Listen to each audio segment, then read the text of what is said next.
आज यहाँ सांगानेर श्री हरिवंश धाम में साप्ताहिक कीर्तन का मंगलमय आयोजन आयोजित किया गया है। जब इस हरिवंश धाम की स्थापना हुई तो मन में तरह तरह का विचार आता था कि वहाँ कैसे श्री जी उत्सव की रचना करेंगे, कैसे उत्सव आयोजित होंगे, कैसे वहाँ उत्सवों का सृजन होगा। लेकिन जब इसका उद्घाटन समारोह हुआ तो मन बड़ा प्रसन्न हुआ और 5 दिन यहाँ भगवत कृपा से जो रस प्रवाहित हुआ वह जिस जीव ने प्राप्त किया वही उसका सुख अनुभव कर सकता है, दूसरा कोई नहीं कर सकता। 5 दिन का वह उत्सव बहुत आनंद से संपन्न हुआ। तब रसिक जनों के मन में ऐसा भाव था कि बोले महाराज यहाँ कुछ ना कुछ होता रहे। तो श्री जी ने सहज कृपा की और यह साप्ताहिक कीर्तन का मंगलमय आयोजन रसिक जनों के द्वारा आयोजित किया गया। महाराज सुबह ही सुबह कौन आएंगे? अरे जो अपने आसपास के हैं, जो रसिक जन हैं, जो इसका आनंद ले रहे हैं, सब आएंगे। और भगवत कृपा से यह प्रारंभ हुआ। हर रविवार को 2 घंटे की ही समय सीमा है। रसिक जन आते हैं और खूब आनंद मिलता है। एक नागपुर के रसिक हैं, वह कह रहे थे कि बोले महाराज जी हरिवंश धाम में जो राधा नाम संकीर्तन होता है महाराज मैं देखता हूँ। बोले महाराज बहुत अच्छा हो रहा है और धीरे धीरे इसका प्रवाह निरंतर वृद्धि को प्राप्त कर रहा है। जब हम प्रातःकालीन मंगल बेला में उठते हैं तो मन में यह विचार रहता है कि आज रविवार है, 9 बजने वाले हैं। बोले कहाँ जाना है? बोले आज हरिवंश धाम जाना है। बोले हरिवंश धाम में क्या है? कि बोले वह हरिवंश धाम में नाम की गंगा प्रवाहित होगी, राधा नाम की गंगा प्रवाहित होगी। बोले हम उसमें जाएंगे और उसका अवगाहन करेंगे, उसमें स्नान करेंगे। बोले जो जीव आते हैं वह उसका आनंद लेते हैं और जो नहीं आते वह उससे वंचित रह जाते हैं। बोले अनायास ये गंगा प्रवाहित हो रही है। बोले हम उसका स्नान करें, उसका अवगाहन करें, आचमन करें, चाहे थोड़ी देर के लिए ही आएँ जरूर। एक सेठ था, उसने गंगा की महिमा पुराणों में सुनी।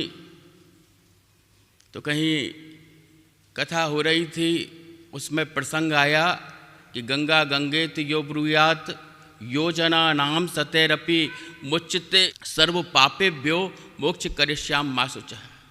बोले जो जीव गंगा गंगा कहता हुआ 100 कोस दूर से भी आता है, बोले उसके नाम लेने मात्र से, स्मरण करने मात्र से पाप नष्ट हो जाते हैं। बोले वह मुक्त होकर के भगवत धाम को जाता है। उस सेठ ने विचार किया। सेठानी कहती कि चलो कभी गंगा स्नान करने चलें। तो सेठ मना कर देता था कि भाई नहीं, अभी गंगा स्नान का समय नहीं है, अभी बच्चे छोटे हैं, अभी अमुक कार्य है, और यदि मैं गया तो न जाने गंगा क्या कृपा करे और मैं मुक्त हो गया तो पीछे से क्या होगा। तो बोले नहीं, अभी गंगा स्नान करने नहीं जाऊंगा। तो बोले भाई कब जाओगे? बोले जब समय आएगा तब जाऊंगा।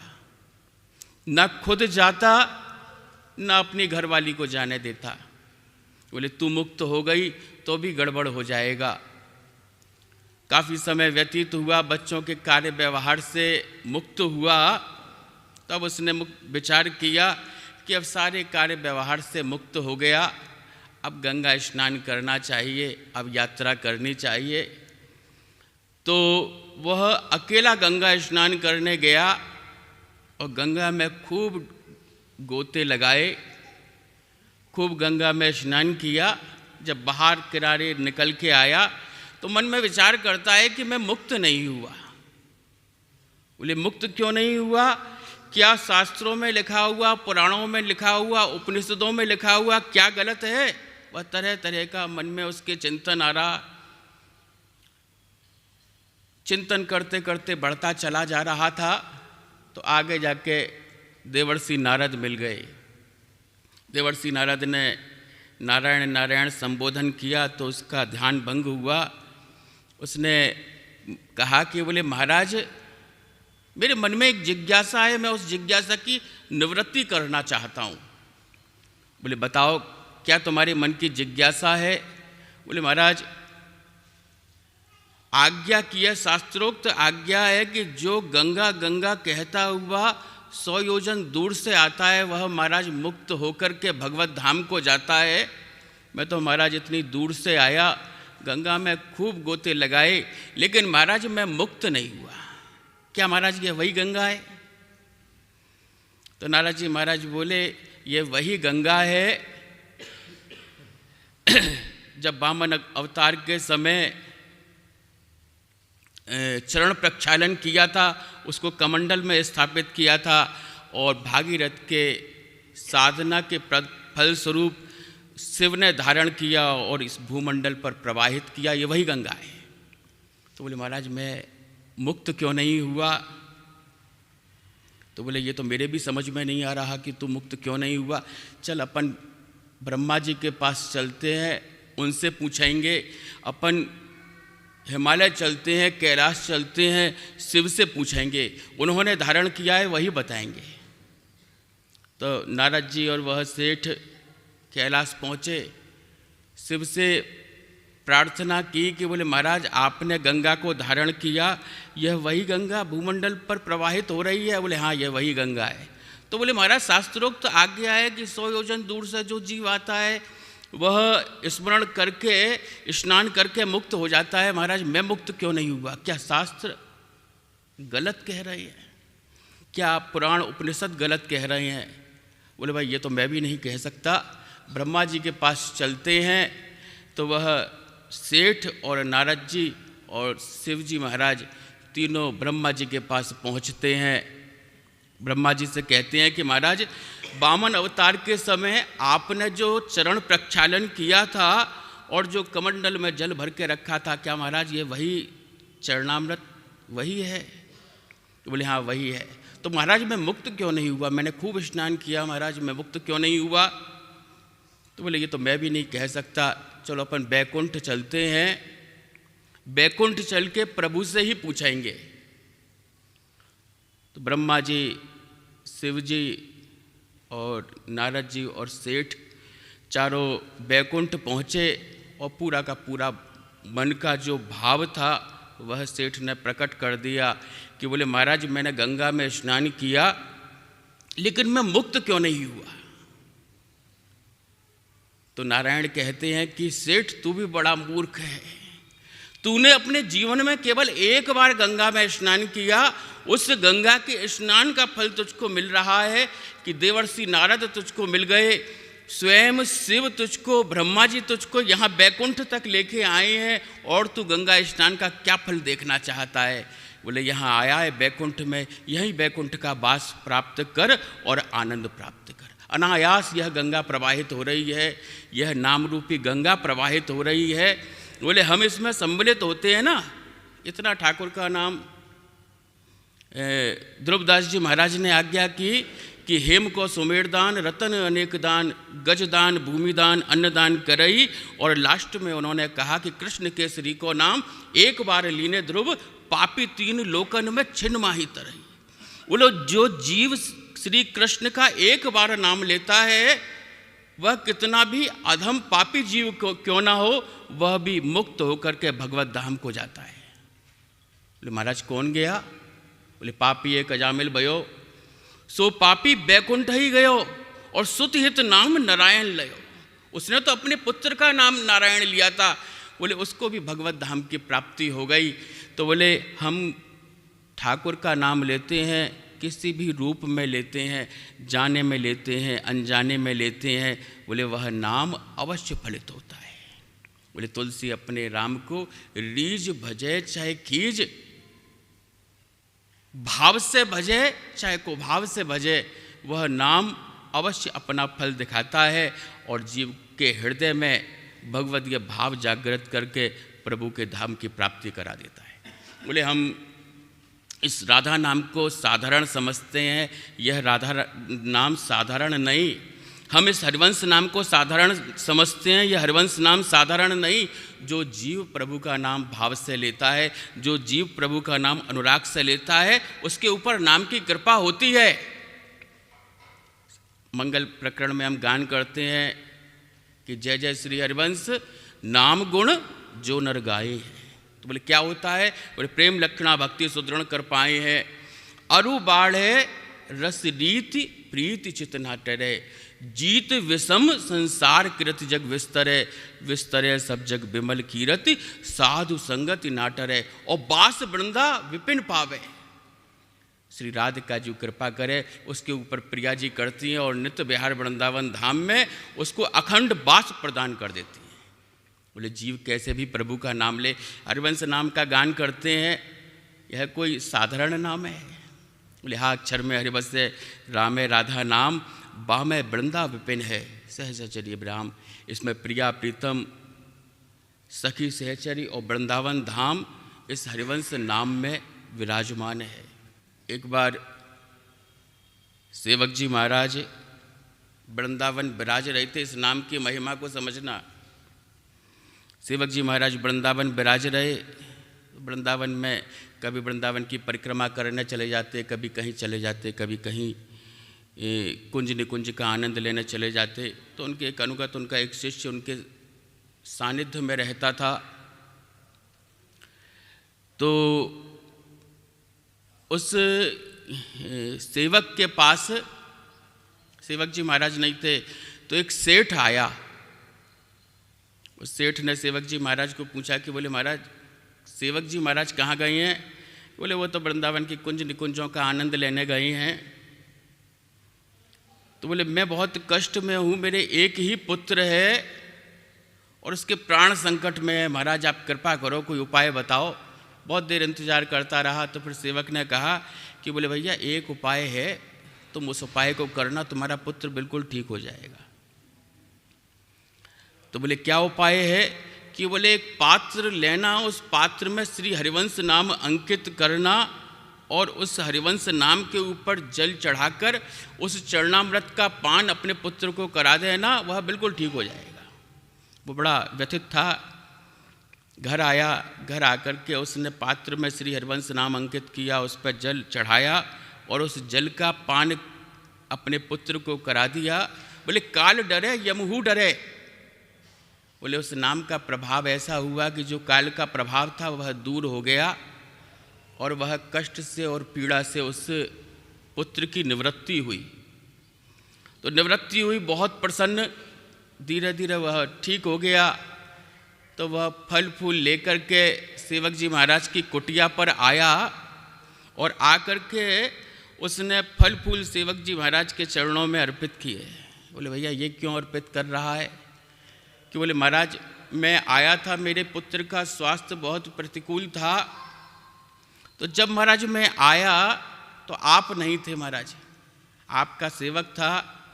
इस सेवक ने मुझे मार्ग बताया, तो उस उपाय को करने से मेरे पुत्र के जो प्राण संकट में थे वह दूर हो गए महाराज, पुत्र ठीक हो गया। बोले क्या बताया? बोले महाराज बताया कि श्री हरिवंश नाम एक पात्र में अंकित करके उसके ऊपर जल चढ़ा के वह जलपान करा देना, पुत्र बिल्कुल ठीक हो जाएगा। तो बोले महाराज मैंने ऐसा ही किया, वह जलपान करने के बाद पुत्र बिल्कुल ठीक हो गया। तो सेवक जी महाराज ने अपने शिष्य को बहुत फटकारा कि बोले तू भी बड़ा मूर्ख है, हरिवंश नाम इस हारी बीमारी को दूर करने में, दैहिक पीड़ा की निवृत्ति के लिए इस हरिवंश नाम का उपयोग कर रहा है। तूने हरिवंश नाम की महिमा को जाना नहीं। बोले हरिवंश नाम क्या है? बोले जो जीव भाव से हरिवंश नाम का गान करता है उसके हृदय में नित्य विहार वृंदावन धाम प्रकट होकर के प्रिया प्रीतम की सेवा सहज प्राप्त हो जाती है। तू इस हरिवंश नाम को हारी बीमारी के रूप में उपयोग में कर रहा है। बोले तूने हरिवंश नाम की महिमा को जाना नहीं। सेवक जी महाराज ने उसको एक रत्न दिया और रत्न देने के पश्चात उससे कहा कि भैया तू जा और इसकी कीमत बाजार में लगवा के ला। वह शिष्य उस रत्न को लेकर के, उस पत्थर का जो टुकड़ा था उसको लेकर के गया। उसको तो साधारण ही दृष्टिगत हो रहा था, तो वह उस पत्थर को लेकर के एक सब्जी बेचने वाली मालन के पास गया और उस मालन से बोला कि मैं इस पत्थर को बेचना चाहता हूँ, तुम इसकी कीमत ज़्यादा में ज़्यादा क्या दे सकती हो? मालन ने उस पत्थर को देखा तो बहुत चमकीला पत्थर है, बहुत अच्छा है, सब्जी तोलने के काम आएगा। तो बोले ऐसा है कि इस रत्न, इस पत्थर के बदले मैं तुम्हें 1.5 सेर आलू, मूली आदि कुछ दे सकती हूँ, तुम जो ले जाना चाहो वह सब्जी ले जा सकते हो। तो उस सेवक ने कहा कि नहीं नहीं, मुझे इसको बेचना नहीं है, मुझे तो केवल इसकी कीमत लगवानी है। तो उसने 1.5 सेर आलू और मूली के लिए आज्ञा की। तो फिर वह रत्न लेकर के एक दुकान वाले के पास गया। तो वह विचार करता है कि रत्न तो बड़ा अच्छा है, बच्चों के खेलने के काम और किसी काम आएगा। तो बोले मैं इसकी कीमत 5 रुपये दे सकता हूँ। तो सेवक ने कहा कि नहीं महाराज, मुझे बेचने की आज्ञा नहीं है, केवल कीमत लगवाने की आज्ञा है। तो उसकी कीमत 5 रुपये लगाई। फिर वह लेकर के एक सुनार की दुकान पे गया। उसने देखा कि यह रत्न बड़ा अच्छा है, बड़ा चमकीला रत्न है, क्या कीमत दे सकते हो? बोले इसकी मैं 5,000 कीमत दे सकता हूँ। मन में विचार करता है कि पहले किलो 2 किलो आलू मिल रहे थे, फिर 5 रुपये मिले, यहाँ 5,000 रुपये मिल रहे हैं। तो उसने कहा कि इसकी कोई ढंग से कीमत लगी नहीं, राज जौहरी के पास चलना चाहिए, जो पारखी है वही इसकी कीमत लगा सकता है। तो वह रत्न लेकर के जौहरी के पास गया। तो उस रत्न को देख करके जौहरी ने कहा कि ये तो बहुत अच्छा श्रेष्ठ रत्न है, इसके बहुत से उपरत्न बन सकते हैं। तो उसने कहा कि मैं इसके 5 लाख रुपए दे दूंगा। उस सेवक को यकीन नहीं हुआ कि यहाँ तो किलो 2 किलो सब्जी मिल रही थी और यहाँ 5 लाख रुपए मिल रहे हैं। उसने उस रत्न को लिया, बड़ा संभाल के छुपा करके राजा के पास पहुँचा। राजा ने उस रत्न को देखा। बोले महाराज मैं इसको लेकर आया हूँ इसकी कीमत लगवाने, लेकिन मैं समझ में नहीं आ रहा कि किलो 2 किलो सब्जी इसकी मूल कीमत है कि ये 5 लाख इसकी मूल कीमत है। पूरा वृत्तांत सुनाया। तो राजा साहब ने अपने जितने भी राज जौहरी थे उनको बुलाया और कहा कि बोले इसकी कीमत लगाओ कि इसकी मूल कीमत क्या है। जितने भी राज जौहरी थे उन्होंने उसकी मूल कीमत देखी और कीमत देखने के बाद बोले कि हमने हमारा जीवन में रत्न तो बहुत देखे, लेकिन ऐसा रत्न हमने नहीं देखा। यह न जाने कौन सा रत्न है, इसकी महाराज हम कीमत नहीं आंक सकते। यदि आप इस रत्न के बदले अपना संपूर्ण राज्य भी दे देना महाराज तो भी कम है। राजा साहब बोले कि अच्छा, बोले तो भी महाराज सस्ते में सिलट रहा है। तो राजा साहब विचार करते हैं कि ऐसा है कि इस रत्न के बदले मैं तुम्हें अपना राज्य दे देता हूँ। बस सेवक बड़ा प्रसन्न हुआ कि बताओ हम तो किलो 2 किलो आलू पे ही मुड़ चीर रहे थे, यहाँ ठाकुर जी ने कितनी कृपा करी कि इस रत्न के बदले हमको राज्य मिल रहा है। वह रत्न लेकर के कि महाराज हमें केवल कीमत करवानी थी, वह रत्न लेकर के सेवक जी महाराज के पास आया कि बोले महाराज इस रत्न के बदले राजा अपना राज्य देने को तैयार है महाराज। बहुत प्रसन्नता का विषय है। यह रत्न राजा साहब को दे दो और महाराज राज्य को प्राप्त कर लो। आप राजा बन के राज सिंहासन पर विराजेंगे, मैं मंत्री बन के आपकी सेवा में रहूँगा महाराज। इस रत्न को दे देना चाहिए। सेवक जी महाराज बोले कि अभी भी तुमने इस रत्न की कीमत समझी नहीं। बोले यह रत्न कोई साधारण रत्न नहीं, कोई लोहे के पात्र वगैरह हों तो उसको लेकर आ। बोले क्या करोगे महाराज? बोले केवल लेकर आ। तो वह सेवक गया और लोहे का पात्र लेकर के आया। तो उन्होंने जैसे ही स्पर्श कराया, वह देखते ही देखते जो लोहा था वह स्वर्ण में परिवर्तित हो गया। बोले ये क्या हुआ महाराज? बोले यह देखते ही देखते लोहे से सोना बन गया। बोले यह कोई साधारण रत्न नहीं, पारस रत्न है। बोले इस रत्न की ऐसी विशेषता है कि यदि हम इसका लोहे से स्पर्श कराएंगे ना तो यह सोना बन जाएगा। बोले ज़्यादा में ज़्यादा कीमत स्वर्ण की होती है, तो बोले वह इस रत्न से प्राप्त होता है। बोले इसकी कीमत अमूल्य है, इसकी कोई कीमत नहीं है। तो बोले क्या करें महाराज, इसको तो संभाल के रखना चाहिए। बोले इसको संभाल के नहीं रखना चाहिए, इस रत्न को इस वृंदावन धाम में कहीं कोने कुचेले में पटक देना चाहिए। बोले यह माया प्रदान करेगा, लेकिन यदि ये वृंदावन धाम में रहेगा और प्रिया प्रीतम की रज इसके ऊपर पड़ जाएगी, इसका कल्याण हो जाएगा। बोले इसी तरह यह हरिवंश नाम कोई साधारण नाम नहीं। बोले जो जीव हरिवंश नाम का गान करता है उसके हृदय में प्रिया प्रीतम प्रकट होकर वृंदावन धाम प्रकट हो जाता है और नित्य विहार वृंदावन धाम की सेवा का अधिकारी हो जाता है। सेवक जी महाराज ने कहा ना कि हम हरिवंश नाम को जाने। बोले जब हरिवंश नाम जानिए तब सब ही ते लघु मानिए। हम इतने दिनों से हरिवंश नाम का गान कर रहे हैं, हम उनके यश का गान कर रहे हैं। हमारे द्वारा जाने में अनजाने में किसी रसिक का, किसी भक्त का कोई भगवदीय अपराध बन जाता है तो उसका कष्ट उस भक्त को तो होता होगा, लेकिन उसके साथ साथ उसके हृदयस्थ प्रिया प्रीतम विराजमान है, उसका भी अपराध बन जाता है। तो बोले क्या करें? कि बोले चिंतन करें कि मैं भजन कर रहा हूँ, प्रभु का नाम ले रहा हूँ, यह नाम हृदय में प्रकट हो रहा है कि नहीं। तो आत्मचिंतन करे कि जब हरिवंश नाम जानी है तब सवही ते लघु मानिए। हंसी बोले बहुमान दे और तरसम सहनशीलता होई, परम उदार कहे सब कोई, सोचना मन कबहु कहे और श्री हरिवंश सुजस मन रहे, कोमल वचन रचन मुख कहे और दुखद वचन कबहु न कहे। बोले ये हरिवंश नाम की महिमा है। हमारे द्वारा किसी भी रसिक का, किसी भी भक्त का, श्री जी का कोई भी भगवदीय अपराध ना हो। बोले वह कैसे होगा? बोले रसिक जनों का संग है। हमारे चित्त में यदि कोई ऐसा कोई भाव को भाव प्रकट भी होता है तो अपने मन में यह भाव करे कि तृणते नीच अपन पव कहे। बोले मैं तो एक तिनके का तो उपयोग हो सकता है, लेकिन मेरा कोई उपयोग नहीं। श्री जी ने मुझे कितनी कृपा की कि यहाँ रसिक जनों के साथ बैठ कर के श्री जी के यश का गान कर रहा हूँ और वह गान सदा सर्वदा करता रहूँ।